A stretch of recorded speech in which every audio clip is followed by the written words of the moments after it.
추석 연휴는 잘 보내고 계신지요?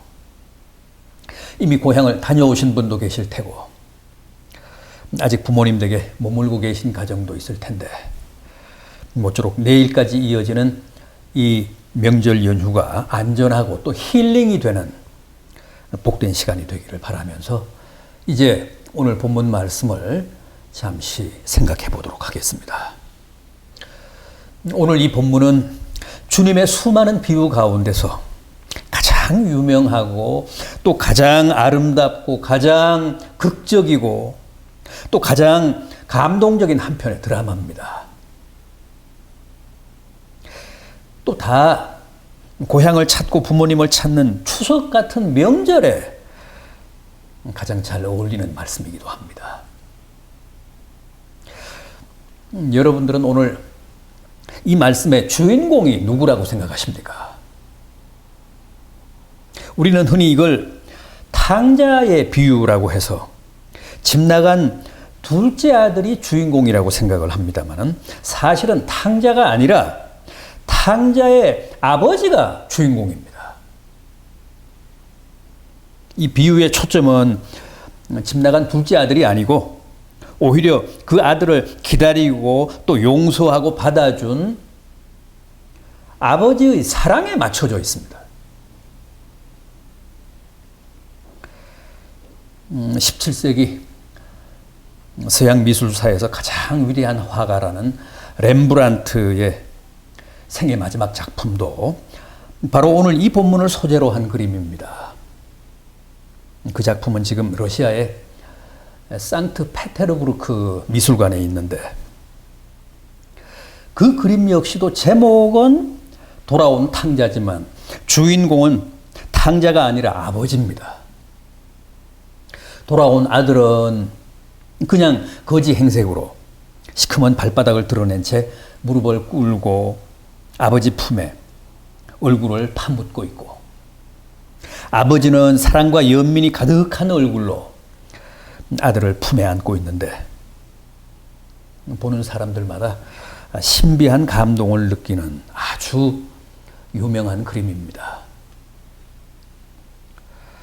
렘브란트는 그 그림을 완성하고 1669년 64세를 일기로 세상을 떠납니다. 자, 본문을 한번 보죠. 어느 아버지에게 두 아들이 있습니다. 그런데 어느 날 둘째가 불쑥 아버지 앞에 나타나서 자기 몫의 유산을 달라고 합니다. 유대 사회는 과거 우리나라처럼 철저한 가부장제였습니다. 그래서 모든 게 아버지의 결정에 따라 좌우됐습니다. 그러나 재산 분배만큼은 엄격한 사회적 기준이 있어서 아버지라고 마음대로 할 수 있는 게 아니었습니다. 이 집처럼 아들이 둘인 경우는 맏아들에게 3분의 2, 둘째에게는 3분의 1을 상속해야 할 법적인 의무가 있었습니다. 오늘 본문의 둘째 아들도 그런 법적인 근거로 자기 몫의 재산을 요구한 겁니다. 다만 재산 상속 시기는 보통 아들이 결혼을 하고 분가를 할 때 이루어졌는데 당시 유대인들의 결혼 정년기는 18세에서 20세였습니다. 그렇다면 본문의 이 둘째 아들은 아직 미혼으로 많아봤자 나이가 20세 미만이었을 것으로 보입니다. 그런데도 그는 굳이 아버지 집을 떠나겠다며 자기 몫의 유산을 요구했고 아버지도 떠나겠다는 아들을 강제로 붙잡아 두지 않고 아들의 요구대로 그의 몫을 나눠줍니다. 아들은 이미 나름대로 다 준비하고 계획한 듯이 아버지가 나눠준 재산을 신속하게 처리해서 서둘러 집을 떠납니다. 본문 13절을 보면 그가 먼 나라로 갔다고 합니다. 먼 나라. 아버지의 간섭이나 통제를 완전히 벗어난 저 세상 한복판을 뜻합니다. 여러분, 우리에게는 누구나 아버지의 집, 아버지의 품을 그리워하는 귀소 본능도 있지만 또 이렇게 아버지 집을 떠나고 싶어하는, 아버지의 눈을 피해 멀리 달아나고 싶어하는 가출 본능, 도피 본능도 있습니다. 많은 사람들이 평소에는 거의 잊고 지내다가도 추석 같은 명절이 되면 다 귀성길에 오르잖아요. 그게 바로 귀소 본능의 발동이자 인간의 종교성입니다. 태초에 하나님에 의해 지음받았기 때문에 비록 멀리 떠나 있긴 하지만 누구나 하나님에 대한 막연한 향수도 느끼고 또 아버지 품에 돌아가고자 하는 본능적인 욕구에도 시달리는데, 다행히 우리 믿는 사람들은 성경이라는 가이드북이 있어서 아버지의 품을 제대로 찾지만, 안 믿는 사람들은 어쩔 수 없이 우상을 찾을 수밖에 없다는 것이고, 또 그것은 본능적인 욕구이기 때문에 누구도 못 말린다는 겁니다. 따라서 인간은 누구나 하나님 아니면 우상이지 무실로는 없습니다. 그런가 하면 또 인간에게는 아버지의 간섭이나 통제를 벗어나 먼 나라에 가서 마냥 자유롭게 무엇이든 다 하며 내가 곧 내 인생의 주인이 되어 마음껏 즐기며 살고 싶어 하는 욕구도 있습니다. 그것은 우리가 다 아담의 후예여서 그렇습니다. 아담이 범죄한 후 제일 먼저 한 게 뭐죠? 하나님의 눈을 피해 멀리 달아나 숨었다고 하지 않았습니까? 그래서 하나님이 아담아, 네가 어디 있느냐 하시며 그를 찾지 않으셨습니까? 그런데 사람은 특히 자기가 뭔가 좀 가졌다고 생각할수록 더욱 아버지로부터 자유하려고 합니다. 오늘 본문의 이 둘째 아들처럼 돈이라든가 혹은 젊음이라든가 남다른 야심이나 재주나 지식이나 건강이나 권력 같은 것을 가진 사람일수록 자꾸만 아버지의 권위나 간섭으로부터 멀리 떠나려고 합니다. 그리고 그 배후에는 언제나 뭐가 있다고요? 하나님 없는 행복, 먼 나라에서 자유를 약속하며 아비 집을 떠나도록 충동질하는 마귀의 미혹이 있습니다. 그러나 막상 아버지 품을 떠나보십시오. 아버지 집을 등져보십시오. 어떻게 되나? 성경이 말씀하는 인간의 모든 비극은 바로 거기서부터 시작됩니다. 오늘 본문도 아버지 집을 떠난 둘째가 먼 나라에 가서 허랑방탕했다고 합니다. 하나님 없는 저 먼 세상에 나가 그야말로 마음껏 자유를 또 향락을 누렸다는 겁니다. 자기 멋대로 평소 자기가 동경하고 바라던 대로 신나게 살았다는 거죠. 더 이상 내 삶의 규범이나 통제나 궤도가 없어졌는데 못할 짓이 뭐가 있겠습니까? 그래서 허랑방탕의 극치를 달린 겁니다. 요즘도 가출 청소년들 보십시오. 그들의 비행, 탈선, 방탕, 범죄는 어른들의 상상을 초월합니다. 그런데 그게 그대로 하나님의 품을 떠난, 아버지 집을 떠난 인생들의 적나라한 모습이고 또 극명한 현주소라는 겁니다. 기억하십시오. 아들이 아버지 집을 떠나면 그 순간부터 그의 영혼, 그의 인생은 마귀가 접수합니다. 그리고 가진 올가미를 다 씌워 나의 모든 것을 도적질합니다. 천하의 더러운 곳, 악한 곳이라는 곳은 다 끌고 다니며 신나게 나의 인생을 유린합니다. 그래서 그를 완전히 파멸시켜 하나님과의 관계를 최악의 관계로 몰아갑니다. 본문의 이 둘째 아들도 보십시오. 순식간에 돈을 다 탕진해버렸기 때문에 그 먼 나라에서의 향락도 그리 오래가지 못했습니다. 돈을 물쓰듯 하며 잘 나갈 때는 주변에 친구들도 많고 여자들도 많았지만 돈이 떨어지고 거지 신세가 되자 그 모든 게 한꺼번에 다 사라져버리고 말았습니다. 설상가상으로 그의 그 나라에는 극심한 흉년까지 들었다고 합니다. 농경사회에 흉년이 들면 산업사회의 경제공황보다 민심이 더 고약해집니다. 그러니 누가 그 이방인 빈털터리를 동정하며 맞아줬겠습니까? 온갖 맹대와 문전박대를 당하며 돌아다니다가 겨우 어느 한 집에 돼지를 치는 알바 자리를 구했습니다. 이것은 이제 그가 인생의 가장 밑바닥까지 추락했다는 사실을 뜻합니다. 유대인들은 돼지를 제일 불결하고 부정한 짐승으로 여겨서 절대 먹지도 않지만 가까이 하지도 않습니다. 그럼에도 이 탕자는 졸지에 그 돼지 우리 안에서 돼지들과 함께 지내는 돼지 같은 인생이 되고 말았습니다. 어디 그뿐이겠습니까? 흉년 탓이었는지 아니면 주인이 악덕이었는지 끼니조차도 제대로 때울 수가 없었다고 합니다. 오죽하면 돼지가 먹는 지엄열매라는 것으로 배를 채우려 했겠습니까? 그런데 16절을 보면 그것조차도 여의치가 않았다는 겁니다. 여러분, 이게 바로 하나님을 떠난 아버지 집을 가출한 인생의 종국입니다.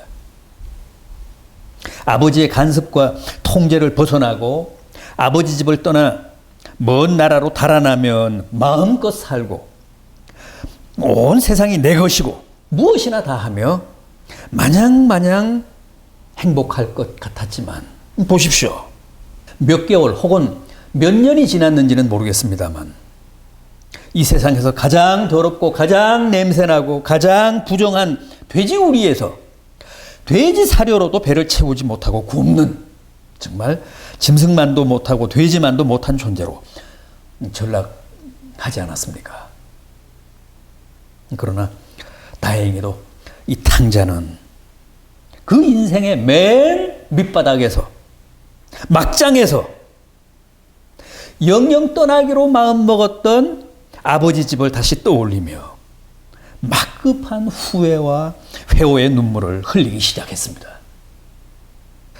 랍비들의 격언 가운데 쥐엄 열매를 먹어봐야 회개한다는 말이 있는데 정말 그 말 그대로 탕자는 그 돼지우리에서 비로소 처절하게 회개하는데 뭐라고 했다고요?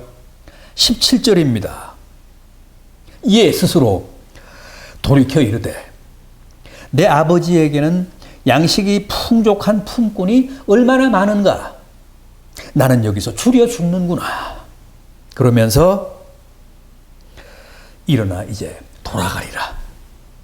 돌아가서 아버지께 앞으로는 아버지의 아들이라 일컬음을 감당할 수 없으니 나를 품꾼의 하나로 받아달라며 간청하겠다고 다짐합니다. 여러분, 이건 뭘 뜻할까요?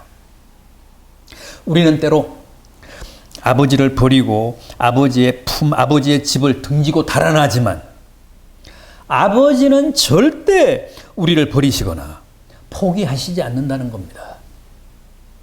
마귀는 나를 끌고 다니며 실컷 부려먹고 유린하고는 결국 파멸해 돼지우리의 시궁창에 던지지만 세상 친구들은 다 나를 이용하고 쥐어짜듯 내게서 단물을 빨고는 비정하게 나를 차지만 주님은 여전히 나를 쫓고 계시고 그 어둡고 냄새나고 음습한 돼지우리까지 찾아오사 부단히 성령으로 나를 위로하시고 격려하시며 회개하게 하시고 아버지의 집, 아버지의 따뜻한 품을 그리워하게 하시고 아버지의 집으로 귀향을 결단하도록 용기를 불어넣고 계신다는 겁니다. 내가 돌아가 아버지께 이르기를 제가 하늘과 아버지께 큰 죄를 지었사오니 이제부터는 아들이 아니라 아버지 집에 품꾼의 하나로 살겠습니다. 그러니 제발 저를 받아주소서 하리라. 여러분, 이게 다 성령께서 주신 마음이고 성령께서 주신 회개고 성령께서 주신 결단이라는 겁니다. 20절을 보면 실제 이에 일어나 아버지께로 돌아가리라 그랬습니다. 이게 바로 주님이 우리에게 가르치신 진정한 회개입니다. 회개란 단순한 반성이 아닙니다. 단순한 후회가 아닙니다. 회오나 회한이 아닙니다. 회개란 귀한이요 귀향입니다. 유턴입니다. 만약 본문의 이 탕자가 그 먼 나라 어느 돼지우리에 앉아 그냥 뼈아픈 후회만 하며 뜨거운 눈물만 흘리며 나는 이제 다시 돌아갈 수 없다. 무슨 낯으로 내가 다시 아버지 집으로 돌아간단 말인가. 또 돌아간들 아버지가 나를 다시 받아주시겠는가 하며 귀향하지 않았다면 그건 절대 성경이 말씀하는 진정한 의미의 회개가 아니라는 겁니다. 가룟 유다도 후회는 했지 않습니까? 내가 무고한 자의 피를 팔고 범죄했다며 주님의 몸값으로 받은 은 30을 돌려주기까지 했습니다. 그럼에도 그는 주님께로 다시 돌아오는 대신 자기의 목을 맸습니다. 그래서 그건 회개가 아니라는 겁니다. 본문의 이 둘째 아들을 보십시오. 후회하고 반성하고 뉘우치며 결단합니다. 이제 아들이 아니라 아버지의 종으로라도 다시 돌아가리라. 그러면서 자리를 박차고 일어나 귀향길에 나섰다는 겁니다. 이게 가장 중요합니다. 이 몰골로 내가 어떻게 돌아갈 수 있다는 말인가가 아니라 누더기를 걸친 이 모습 그대로 냄새나고 상처난 몸 그대로 나는 이제 돌아가리라 하며 아버지 집으로 귀향을 했다는 것이고 이게 진정한 의미의 회개라는 겁니다. 그런데 보십시오. 사전에 집으로 전보를 친 것도 아닌데 저 멀리 집 앞에서 아버지가 기다리고 계십니다. 그렇습니다. 아버지는 그동안 날마다 밖에서 아들을 기다리고 계셨습니다. 찬송가 527장의 가사 그대로입니다. 밤마다 문 열어놓고 마음 졸이시며 나간 자식 돌아오기를 애타게 기다리고 계셨습니다. 본문 20절을 보면 아직도 거리가 먼데 아버지가 그를 먼저 보고 달려가 아들의 목을 안고 입을 맞췄다고 합니다. 아들이 아니라 아버지가 아들을 먼저 본 겁니다. 그건 틀림없는 사실입니다. 여러분, 언제나 하나님이 우리를 먼저 보십니다. 그동안도 아버지의 눈은 한순간도 아들을 놓친 적이 없었습니다. 아들이 먼 나라에 가서 창녀들과 함께 보낸 그 숱한 밤에도 아버지는 홀로 아들의 그 방탕한 현장을 지켜보고 계셨습니다. 아들이 술에 만취해 환락의 거리를 비틀거리며 헤맬 때도 아버지의 눈은 늘 그 아들의 뒤를 쫓고 계셨습니다. 그런데 지금 그 탕자가 집으로 돌아오고 있습니다. 그러니 어떻게 그냥 서서 기다릴 수가 있었겠습니까? 달려갔습니다. 그리고 아들의 그 냄새나는 몸을 와락 끌어안고 입을 맞추었습니다. 원어에는 아버지가 쉴 새 없이 아들에게 입을 맞췄다고 했습니다. 아버지의 가슴에 얼굴을 묻은 아들이 뜨거운 눈물을 흘리며 참회합니다. 21절입니다. 아버지, 제가 하늘과 아버지께 죄를 지었사오니 지금부터는 아버지의 아들이라 일컬음을 감당하지 못하겠나이다. 그러나 아버지의 귀에는 아들의 그런 말이 전혀 들리지 않습니다. 다만 고생한 아들이 너무 측은하고 안쓰럽고 또 이렇게 돌아와 준 게 너무도 기쁘고 고마울 뿐입니다. 아버지는 돌아온 아들에게 아무것도 묻지 않았습니다. 뭘 추궁하지도 않았습니다. 따지지도 않았습니다. 그저 다시 돌아왔다는 사실 하나만으로 모든 것을 다 용서하고 다 불문에 붙이셨습니다. 그리고 아버지의 그 용서와 환대는 실로 놀라웠습니다. 당장 목욕을 시키고 제일 좋은 옷을 입히고 손에 가락지를 끼우고 새신을 신겨 주었다고 합니다. 이것은 아들의 지위를 온전히 복원시켜 줬다는 뜻입니다. 종에게는 반지도 신발도 좋은 옷도 없습니다. 그것은 다 아들만이 누릴 수 있는 특권입니다. 탕자는 아버지의 종이 되겠다며 귀향했는데 아버지는 그를 여전히 소중한 당신의 아들로 받아주신 겁니다. 어디 그뿐입니까? 종들에게 살찐 송아지를 잡으라며 지시했습니다. 우리가 함께 먹고 마시자고 했습니다. 그동안 객지에서 돼지 사료인 쥐염 열매조차 제대로 먹지 못했는데 이렇듯 이제는 아버지 집에서 넉넉하고도 풍성한 삶을 보장받게 된 겁니다. 본문 마지막 절인 24절은 당시 탕자 아버지의 심경을 너무나도 탁월하게 묘사하고 있습니다. 이 내 아들은 죽었다가 다시 살아났으며 내가 잃었다가 다시 얻었노라. 여러분, 이게 바로 돌아온 아들을 맞은 아버지의 심정입니다. 이게 바로 아버지의 기쁨과 감격입니다. 너는 죽었다가 다시 살아난 아들이요. 내가 잃었다가 다시 찾은 아들이다. 그런데 이게 그대로 우리가 회개하고 돌아왔을 때의 주님의 심정이고 감격이고 기쁨이라는 겁니다. 죄인 하나가 아버지 품으로 돌아오면 하늘에서는 큰 잔치가 벌어진다고 하지 않았습니까? 이번에도 추석을 맞아 고향을 찾으신 분들이 많으실 텐데 명절 때 자식들이 부모님을 찾아가 뵈면 얼마나 좋아하십니까? 효도는커녕 늘 10년만 끼치는 자식인데도 찾아가 뵈면 그렇게도 좋아하실 수가 없습니다. 그런데 여러분, 그게 바로 우리 하나님 아버지의 마음이고 사랑입니다. 다시 한번 부모님의 그 자식 사랑에서 하나님의 사랑과 용서와 또 나를 위하시는 그 지극한 마음을 깊이 체험하시는 복된 성도들이 되시기를 진심으로 기원합니다. 기도하시겠습니다.